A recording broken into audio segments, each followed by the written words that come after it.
Howdy, this is Tyler Blake from ExoWhips, and this is quite a bit different from what I normally do for my videos. But I had a request from a fellow who was wondering if I could do a video on how to do a double loop-ended fall, and I thought, yeah, that would be kind of interesting to do that. If it's the last time I tried to do a tutorial video, I was trying to hold the camera down here and watch the screen to make sure that everything was working right, and I really struggled to keep the work on screen. So I thought I'd give this a try.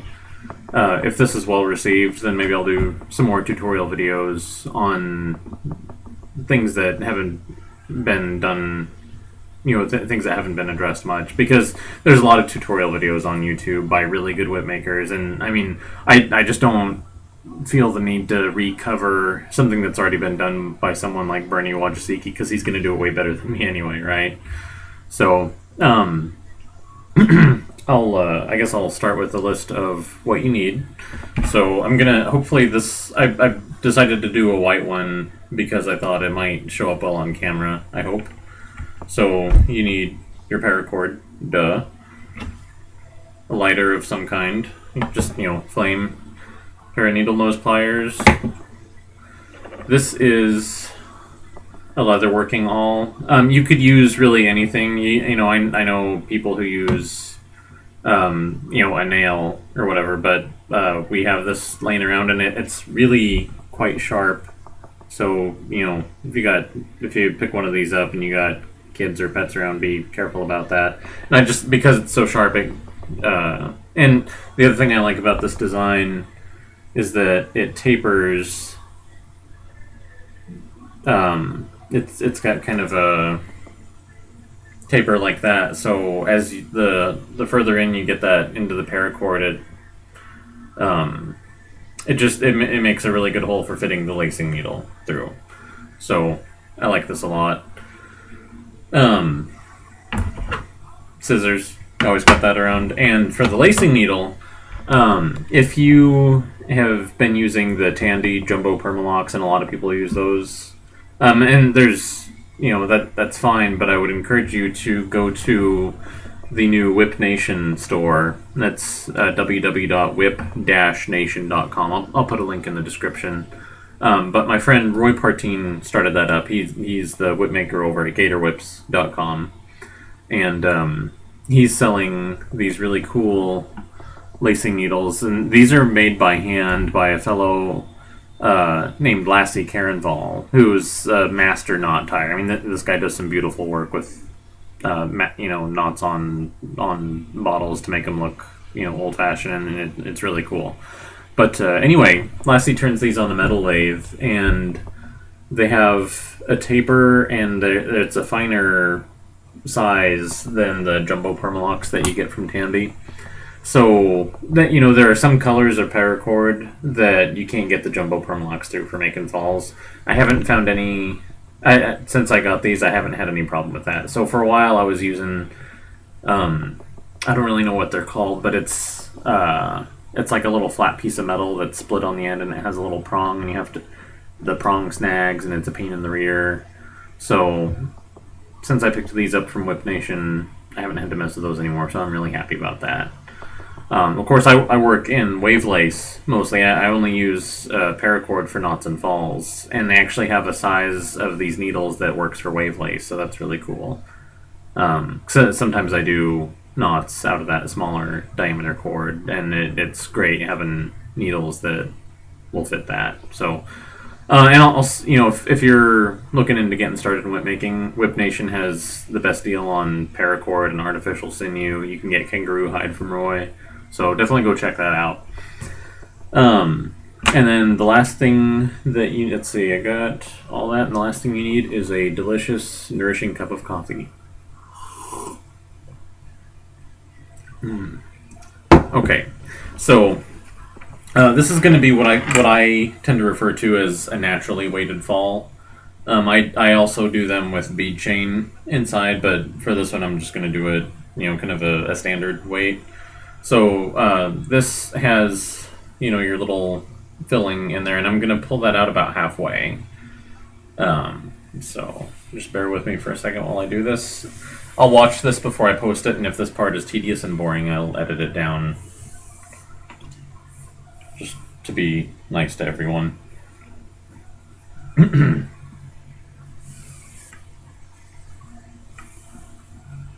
Okay, so now I'll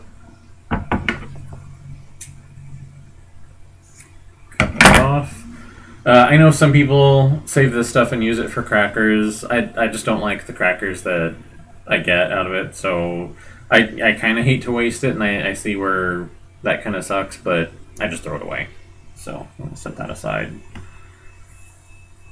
Okay, so what I should have explained that before I did it. I'll cut it, and then there's usually a little bit of play in the cord, so I'll pinch it about a foot down and just run my finger down it, and what that does is moves the outer sheath of paracord a little bit past the little innards that we just trimmed off. So the last inch or so of this, I don't know if that's is going to show up on camera, but the innards end right here. So take the lighter, and I'm just going to melt the end of that. And if you are a little critter, adult supervision. And then, so what I like to do is I'll take the needle nose pliers and I'll take this flat bit down close to the hinge and just squash that down like a waffle. Okay. And then what I'll do, and then this is just the way I make falls. I've seen videos where other people have what seems like a simpler way to do it, but this is the way that I have had good luck getting my paracord to stay threaded into whatever needle I'm using. So let's make sure this is on. This is kind of weird for me. I've never used a webcam before, so it's a little bit awkward. So I'll take that and just kind of cover about half of that with the pliers and bend it over. Right after you squish this, it's going to be cool to the touch, so it'll kind of crack when you do that. Then you take your scissors and you just want to kind of trim a lot of the excess crust off of where you melted that, so that it's going to be small enough to fit into our lacing needle. Okay. So you got your kind of crimped end of the paracord and the lacing needle, and sometimes when you do this, the paracord is still too big, like it is right now, so that's no big deal. You just come back with the scissors and trim that up a little bit more.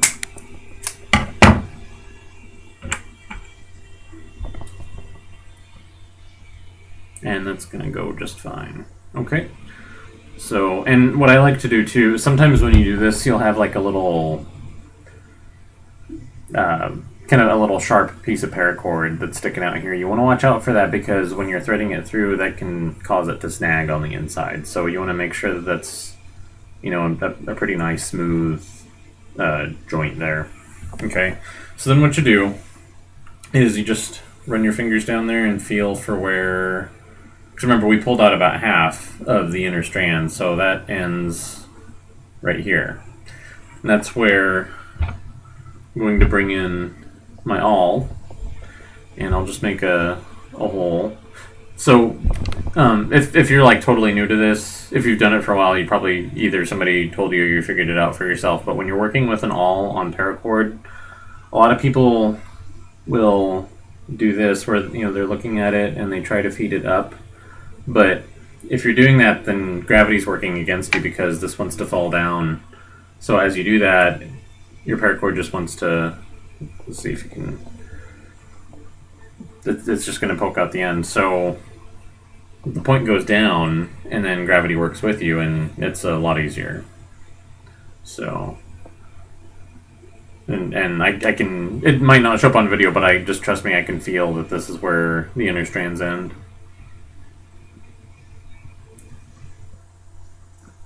So there we go. And then I just kind of give this little twist as I push it down, and you can see it's all the way up to the end of the taper there.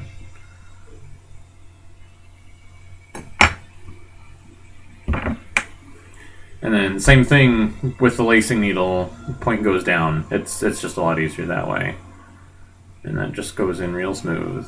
I love these lacing needles. They're great. Lassie does a great job with these. Lassie's from Sweden, by the way, but Roy does. He orders these from him in Sweden, and then he carries them in stock most of the time. So it's not like you have to pay for the shipping on that.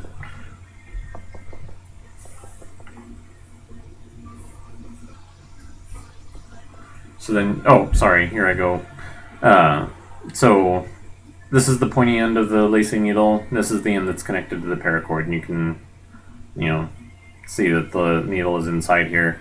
So I'll take a firm grasp on this end and just kind of slide this.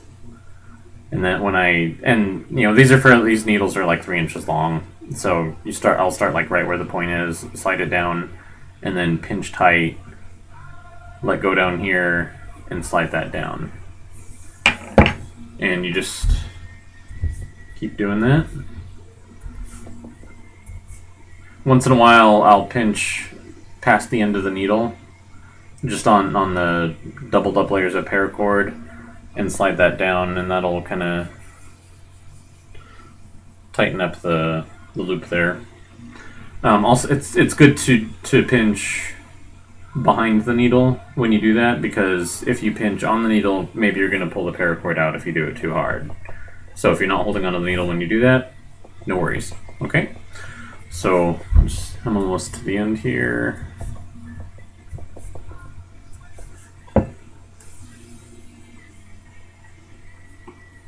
And I cut this.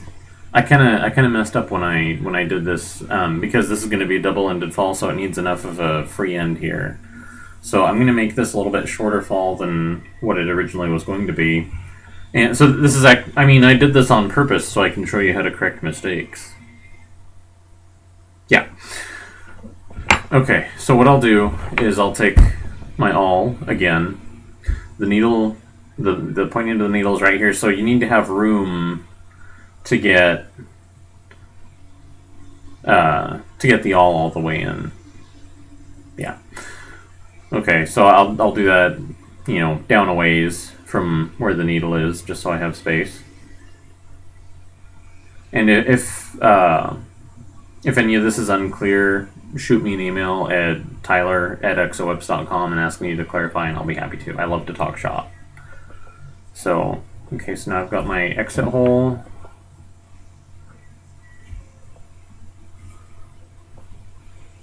And then I'm going to pull this all the way out.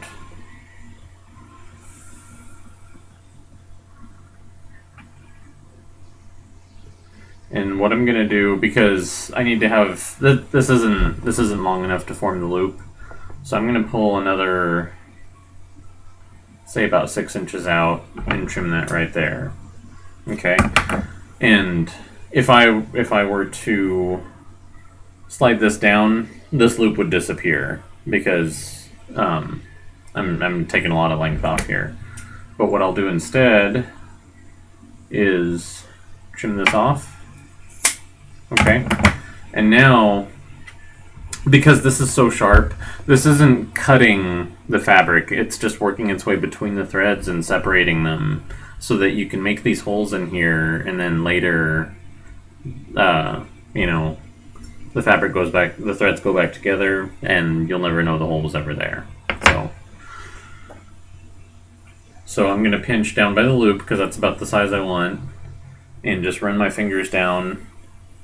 And that outer sheath has just slid down. So here's where, this is where the inner threads end now, and this is where the hole was. So it just moved back like 6 inches, about, I'd say. So now I have enough room to form my loop at the end. So we'll do the lighter again.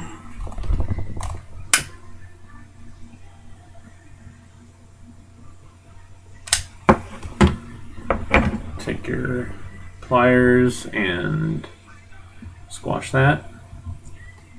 By the way, I said once you squash this, it's cool to the touch. This is completely comfortable to touch it right now. If you accidentally touch that, and I've done this while it's still molten, you're gonna have a bad time. Okay, so especially if you have hairy knuckles in it, kind of melds with the hair. So when you pull off the paracord, hair comes out. Ugh. Okay, so I will fold that over again.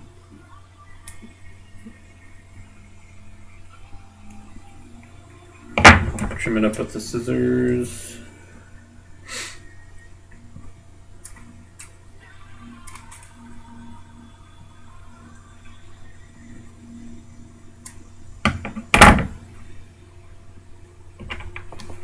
And then, here we go.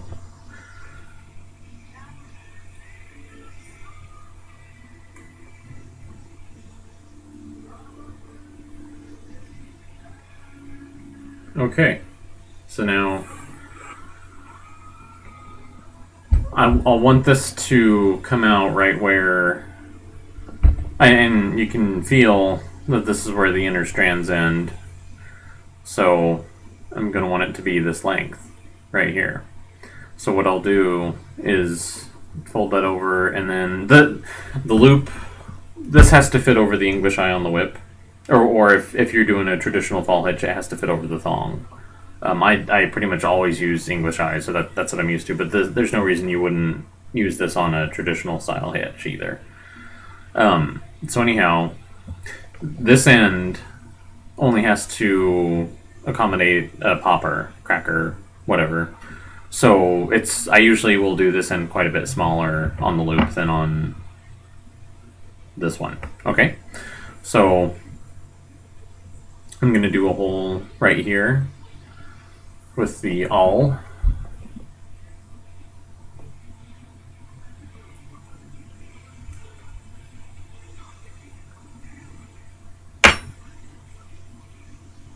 And the needle goes in. And then down here, you do the exit hole right where you can feel the inner fibers, right?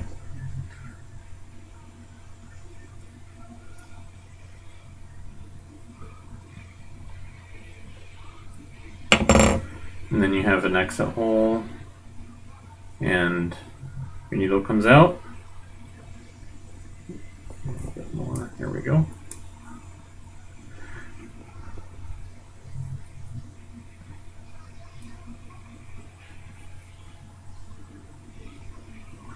And you can see, hopefully, let me see if I can get this to show up on camera. I can't quite see, I can see through it, but on camera it doesn't really show, but just to kind of give you an idea. Okay, so I've just got a tiny little bit, so I'm going to trim this right behind here. And then you can kind of see, hopefully, that there's a little puff there. You just pinch the loop and run that down. And just kind of work it a little bit. And there you go. It's probably not as big of a deal for this weight, but the last thing I do is the end that's going to have the cracker attached, I'll put it on a sewing machine and just run a straight stitch from right where this loop closes to where the inner fibers start. You don't have to tie knots. Most sewing machines will have a reverse function, and that has the effect of sealing those stitches. So start it on the reverse stitch, come back a little bit, straight stitch it down, reverse it again, cut your threads, and you're good to go. The reason I bring that up is that I always use this type of fall if it's weighted with bead chain. And I think that having the stitching on there is going to seal that up tight to where there's not ever any risk of any of those beads flying out at, probably not actually the speed of sound, but pretty darn fast, and, hitting somebody in the eye, or, having something tragic like that occur. So, safety first. If you're doing any kind of weight, you definitely want to sew that on there for security. And I figure even if that's not a concern, that's also just going to keep this loop from ever coming out. So, and then once you have that set up, it's the most of you have probably had a cracker fly off at one time where, you're cracking and the whip stops cracking and you look at it and your popper has gone to wherever. So this is just a keeper loop. So it can't come off. You'll wear the popper out and replace it before you ever lose it. So that's pretty cool. And then if, the reason I started using the English eye is that I like to experiment with different weights of falls, different lengths of falls, maybe even different colors. Let's say if, like with my Lystone Pietra whips, for performance, maybe you're going to go out and practice and you put on a black fall because you don't care if it gets dirty, and then when you have your show, you put on your neon orange fall and it's still nice and clean and really bright and visible. Same thing with crackers. Maybe you want to try a long tapered cracker. Maybe you're experimenting with different cracker materials. Maybe you want to try an artificial sinew cracker, and then you're going to try a Dyneema cracker. Maybe you're going to do a hybrid. So having the loop on there is pretty handy. Anyway, that is it. I think this is probably the longest video I've ever done. I hope it was useful and maybe entertaining. Let me know what you think, or if you'd like to see more tutorials on anything, or if you have an idea for a tutorial, lay it on me, because a lot of the time I think maybe I'll do a tutorial. What should I do it on? I don't know. So this was directly because of a request, so send them in, and if it's something I think I could do well passably, then I'll do that. Anyway, thanks for watching. We'll see you on the next one. Y'all take care.